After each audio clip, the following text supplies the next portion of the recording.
Hello and welcome to Round Robin. I'm your host, Robin McCormick with the City of Hampton. And today my guest is Margaret Wilson, and she's going to tell us a little bit about some of the history and the ongoing support for that history at the Aberdeen neighborhood. Welcome, Margaret. It's good to see you. Thank you for having us. You guys are busy. You do a lot of activities to support what's going on at Aberdeen, at the museum, and some of the other things. Absolutely. I'm president of the Aberdeen Gardens Historical Foundation. And each year we have a fundraiser. We raise money to support the activities that the association, Aberdeen Gardens Historic and Civic Association, puts on. That's our basis for being the foundation. That was organized in 1998. It's the 501c3 arm of the association. So the nonprofit arm. The nonprofit arm, yes. Now, tell me just a little bit, what is so special and historic about Aberdeen? I think a lot of people out there hear it, or they hear Aberdeen Museum, but they don't really know how that neighborhood got its start and what you guys continue to do today to share that history. Well, Aberdeen Gardens was built in 1934 with a grant given by the government to Hampton Institute at the time. The first family moved in on November the 1st, 1937. And since that time, there are still descendants living in Aberdeen that their parents started, and they keep coming back and living in the original homes. What's so unique about it is 158 historic homes in Aberdeen Gardens. We were a village. We were a total family. It did not matter where you lived, but if you had parents, 158 parents, okay? And that's what makes it so unique. And out of the 13 resettlement communities that were built for blacks during the Roosevelt era, we're the only one that's remaining. So just a little bit more about that. So this was a Roosevelt initiative. It was also probably a WPA or one of the Depression era things, but it was specifically for black families. Correct. And it was designed by a black architect. Right, Hilliard Robinson. Mm-hmm. And as I said, there were 13. The other 12 were farms. Aberdeen was the only urban one, and it was the model resettlement community. And urban, when you say urban, like Aberdeen right now is surrounded by houses. It's all neighborhood. But at the time, those other surrounding neighborhoods probably weren't there. Y'all were in the middle of Elizabeth City County in a much more rural setting, I would think. Absolutely. When we say urban, we mean it was not a farm. Right.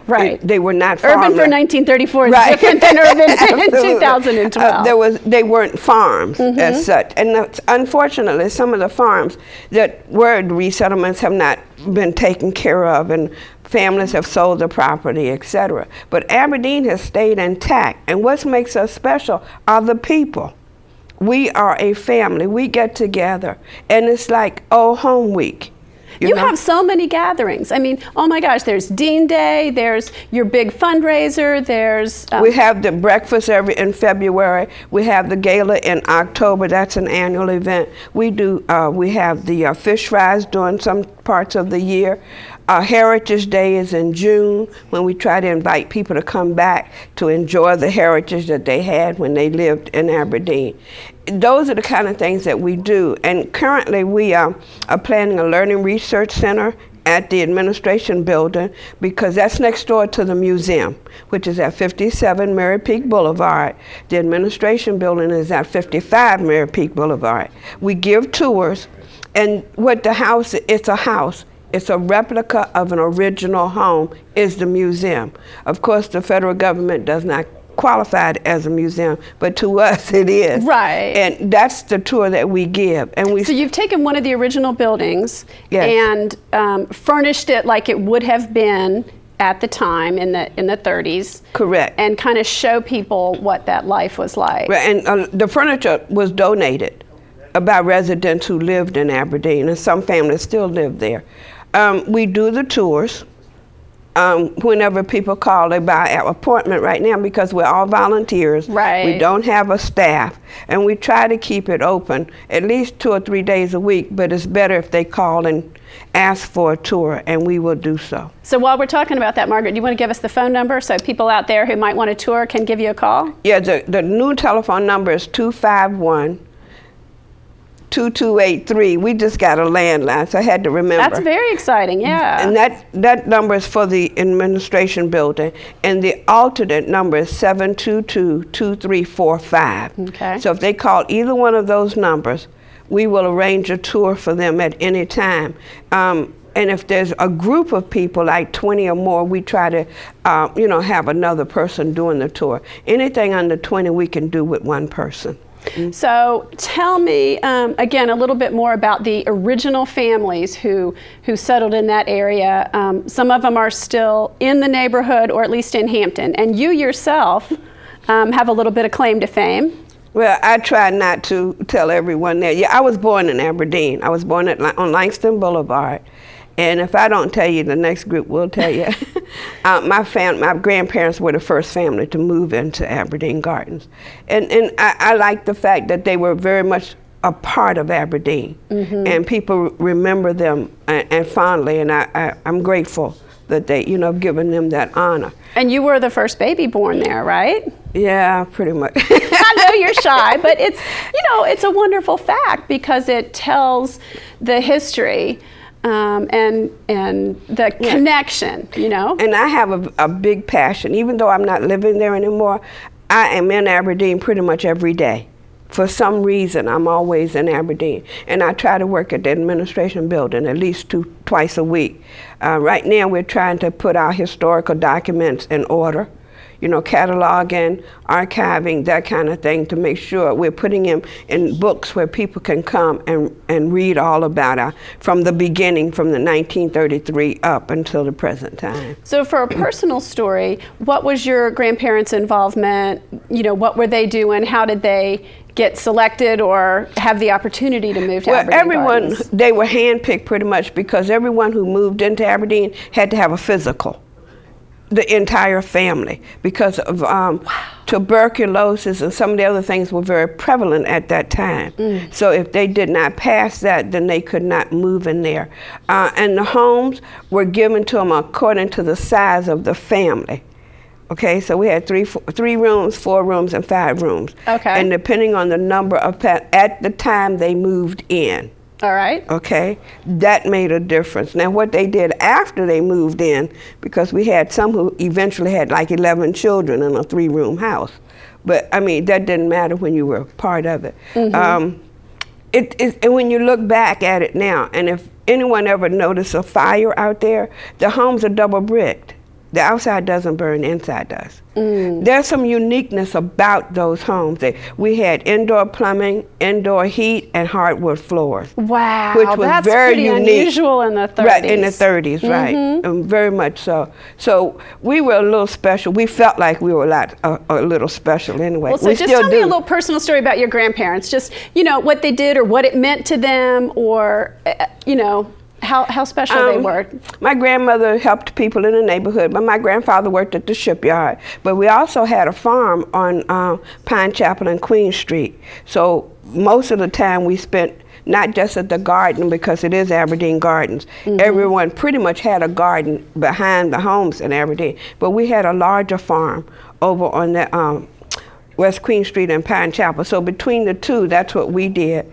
And they were just active people in the neighborhood. My grandfather was very quiet, but my grandmother was pretty active. They belonged to Little Zion Baptist Church, which is where I grew up. So, and it was just, they were just neighborhood. They fed a lot of people. My grandmother opened her doors, and if someone was hungry, you just came in to eat. It didn't matter. And how many children did they have? They had 4 when they moved in. Their youngest child was 4 years old when I was born. Oh, wow. Yes. So I grew up in a household that had a span of ages in there. They had 3 sons and a daughter. Now, is that one of the things that is also kind of unique about Aberdeen Gardens to this day, is that multi-generational element? Absolutely. The next group coming on, the Van family, I think there are about 3 or 4 families of them living in the neighborhood. The Jackson family, he's living in a home. The Burrell family, the oldest child is still living in that home. We have another family, Roundtree, her son has bought a home. So yeah, the people come back. It's a draw. It's like a magnet to come back to Aberdeen because now you went away for a while. You went away to college. Yes, I went to college, and I married someone who was in the Air Force. We traveled, and when he's deceased, he died, and I was working at the Pentagon. And when I retired, I always knew, and he knew, he wanted to come back to Hampton. Aww. And I knew it was no doubt that I was going to always come back home. There's a draw about being in Aberdeen. That's really, really special. Yeah, and I enjoy being here, and I enjoy working with the people and remembering the things that we did. We get together sometime and reminisce.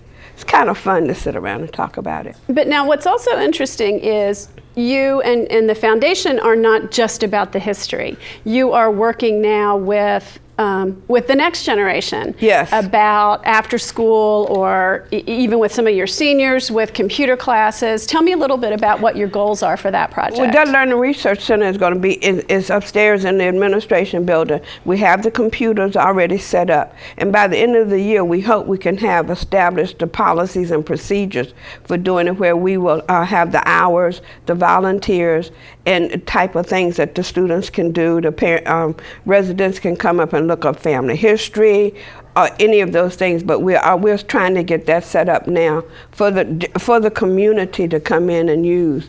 And to me, that's a big project. Not everyone has a computer, and some who have it don't have internet. Right. So that's what we're going to supply, afford them the opportunity to come to do that. And that, I think, is what's, continues to make Aberdeen Gardens this incredibly special place, is that you're not just looking back. You have this tremendous history, but that's not enough. You're still building forward and maintaining those community ties. Yeah, we're also trying to establish a youth advisory board where we're going to be asking some students to join us, to tell us what they would like to have in the neighborhood, what are their concerns, what are their problems, but what could they bring to us to continue the history? Because that's the toughest part, is trying to get young people, and I don't mean just the teenagers or the 20-year-olds, in my era, the 30 and 40-year-olds, to start taking the task that we have started.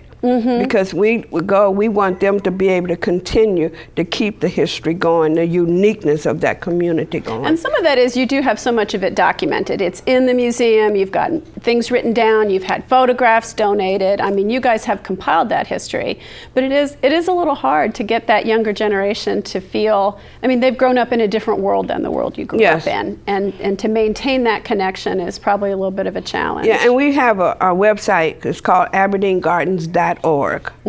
Or anyone wanted to go online, they can go to Aberdeen Gardens, Hampton, Virginia, and get a lot of the history. Although some of it is not as accurate as we would like it to be. Of course, different people that put it in. Yeah, when you deal with reminiscences, you have that person's perspective and that person's memory, and it may not be exactly what someone else remembers. But when we do the tours, we try to correct and give the right information.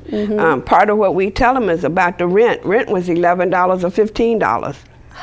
The most expensive house was $3,300. So they were rented at the beginning? In the beginning, and then Mr. Walker, who was our first and only resident manager, William Walker, whose son was a former ambassador to South Africa. And he supports us a little bit now with the student, helping us to get a student there. He arranged with the federal government for people to purchase the homes after a period of time. And we did have 2 families who bought their homes originally, but most of them were renters. Okay, well, is there anything I've forgotten to ask you? No, just tell people to come see us. If they can't go anywhere else, they can always come to Aberdeen Gardens. We will show them a good time and show them what a pleasure it is to live in Aberdeen Gardens. Okay, well, thank you so much for coming by today, Margaret. It is a very special neighborhood, and the fact that you have this ongoing foundation and events and support, the history of the past and future generations is very impressive. Thank you very much for having me. Thank you. And thank you for watching Round Robin.